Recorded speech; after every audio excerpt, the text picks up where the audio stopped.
Once upon a time, in a small village nestled between rolling hills and dense forest, there lived a wise old woman named Nana Kande.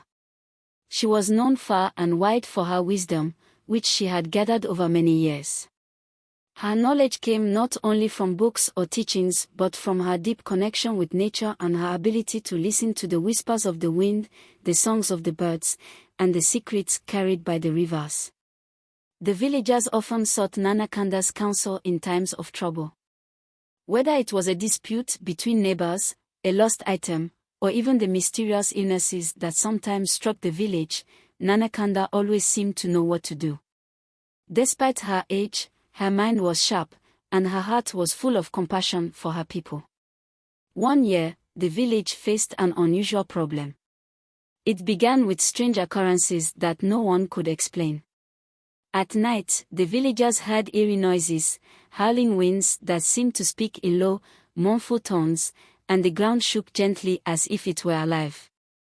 During the day, the cattle and goats would go missing, only to reappear a day later with strange marks on their bodies.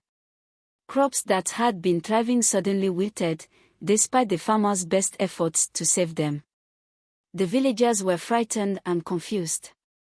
They had never seen anything like this before, and their usual remedies and prayers did nothing to stop the strange happenings.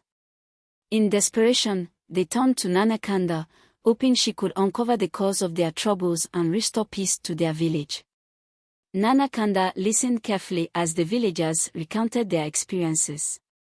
She asked many questions, noting every detail, no matter how small. She then asked to be left alone to think and to commune with the spirits of the land. The villagers respected her request and returned to their homes, anxiously awaiting her guidance. For 3 days and 3 nights, Nana Kande remained in her small hut at the edge of the village. She did not eat or sleep. Instead, she sat quietly, listening to the sounds of the earth and the voices that only she could hear. On the morning of the 4th day, she emerged, looking weary but determined. She called the villagers together and told them what she had learned. "The land is angry," she began, her voice steady but filled with sorrow. "The spirits of the earth, the sky, and the water are displeased. They say that we have taken too much and given too little in return. The balance has been disturbed, and now we must make amends." The villagers were silent, their faces filled with concern. They had always believed in living in harmony with nature, but they had grown complacent over the years. They realized now that they had taken the bounties of the earth for granted, forgetting the importance of gratitude and respect. Nana Kande instructed the villagers to prepare an offering to the spirits.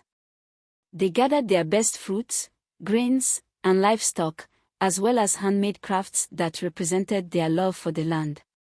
Together, they carried the offerings to a sacred grove deep in the forest, a place where Nana Kande often went to speak with the spirits. When they arrived at the grove, Nana Kande led them in a prayer of apology and gratitude. She spoke words that came from the depths of her heart, asking the spirits to forgive them and to restore the balance that had been lost. The villagers joined her in the prayer, their voices trembling with emotion. As the last words of the prayer echoed through the trees, a gentle breeze swept through the grove, carrying with it the scent of flowers and fresh earth. The villagers felt a sense of peace settle over them, and the strange occurrences ceased from that day forward. The crops began to thrive once more, the animals no longer disappeared, and the eerie noises were never heard again. The villagers rejoiced, but they did not forget the lesson they had learned. They renewed their commitment to living in harmony with the land, giving thanks for its gifts and treating it with the respect it deserved. Nana Kande continued to guide the village for many more years, her wisdom growing with each passing season. And though she eventually passed on, her legacy lived on in the hearts of the villagers. They taught their children and their children's children the importance of balance, gratitude, and respect for the natural world, ensuring that the wisdom of the wise old woman would never be forgotten. And so, the village prospered, not just in material wealth but in the richness of spirit, knowing that they were part of a greater whole, connected to the earth and all its living beings in a delicate dance of harmony.